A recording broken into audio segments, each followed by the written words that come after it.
We're here on day 3 of the 4 disciplines of the FEI World Cups here in Leipzig.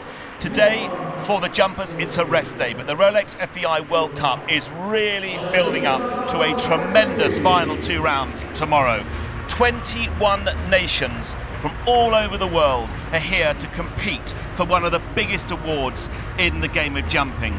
Steve, let's just talk about the tracks. This is not only a world-class show, but they've been world-class rounds that these horses have had to jump, haven't they, to be up in the points? Frank Rothenberger did a fantastic job, not only yesterday, but on the first day as well, in the speed leg. You know, you call it a speed leg. OK, they got 13 clears. He said it wasn't quite big enough. It was plenty big enough. And he got the great result. He got all the best horses through, near the top end, most of them anyway. Yesterday I thought was a riveted jumping competition, particularly in the jump off. It broke things up a little bit. It was a big course. He only got 7 clears. The time was tight, and I think he's going to throw a monster at him in the next leg. He's going to have to do to break it up, because there's 2 guys at the top there that if it's a relatively easy track, and it won't be, but if it was, then you're not going to get at them, because they're going to jump clear in both rounds. Well, let's just have a look at a little bit about yesterday's competition, because 40 starters, only 7 clears, and there's a couple of notable people in there. As you've mentioned the 2 top guys, those of course both German riders, Christian Alman and Marco Kutscher. But I want to just mention Venezuela. You know, yeah, clear yesterday, Pablo Barrios, he was 18th on day 1, 7th yesterday. Great round from a nation that you wouldn't normally expect to be up there. I mean, this is a World Cup final, 21 nations, as you've said so many times, you know, and it's true. They've all got a chance, but boy, they've got to be on their best behaviour with a vengeance to trouble the top 3 or 4.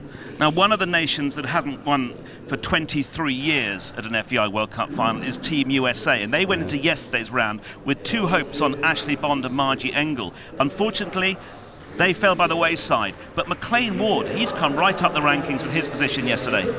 He's still more than 2 fences adrift, and I feel sorry for McLean really, because I thought he was fantastic last night. He didn't have the best of the draw, a relatively new horse to his team.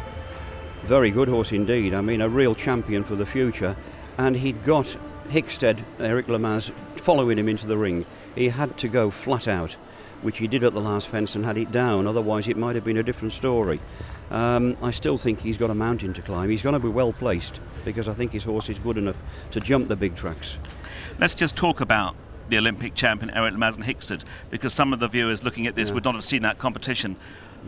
Top class performance for the Olympic champion, wasn't it? Unbelievable. Biggest course I've ever seen, and I mean, the horse is a freak, isn't he? You know, that's not being unkind to him. He's an out-and-out freak. Runs on adrenaline, can jump anything, and at the gallop, fastest horse at that level that I've ever seen. And he just keeps jumping clear rounds. OK, he had 1 down. He's had 1 down here, but I bet he doesn't have many down the next couple of rounds.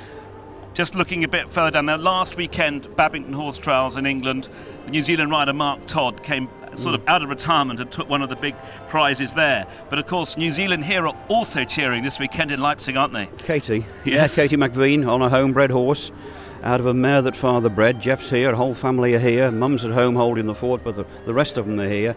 Talented girl. Got it all to do tomorrow, but very well placed. She's only 1 fence behind at the moment on 4. But of course, the 2, Christian Alman and Gurko, he's on 1. They're all on their qualifications after the first day, you know, on the team.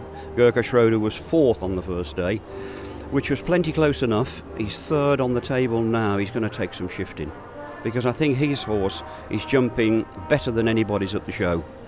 I thought Cash, Marco Kutscher's horse yesterday, he didn't jump a good first round. He had it all to do in the jump off, had a fence down in the jump off, mainly because of the pressure at the time that Hickstead had sent and set up. Christian Alman's horse, very, very good horse indeed, but I think the dream team at the moment is Gurko Schroeder. And don't forget, he's done it at the very highest level, team gold medalist in Aachen. He won the Audi Masters last year, very big money class, had to go clear in both rounds of the Nations Cup, last man in Aachen. Cool, and the horse is outstanding, and he's just jumping out of his skin. I'm looking forward to seeing him jump again tomorrow, because if you know, put a gun to my head and said who's going to win it, I'd say Gurko Schroeder. Well, That's Steve's thoughts for tomorrow. So just at the sharp end of the competition going into tomorrow, at the top of the leaderboard, Christian Arman for Germany and Marco Kutscher on level points, both start on 0. And Gerke Schroeder, the man who can really hold his cool, he's 1 point behind. We're in for a mammoth competition tomorrow. It's extremely exciting here in Leipzig. Do not miss the FEI, the Rolex FEI World Cup jumping final. We go live Central European summertime at 13:40 tomorrow, Sunday, here in Leipzig.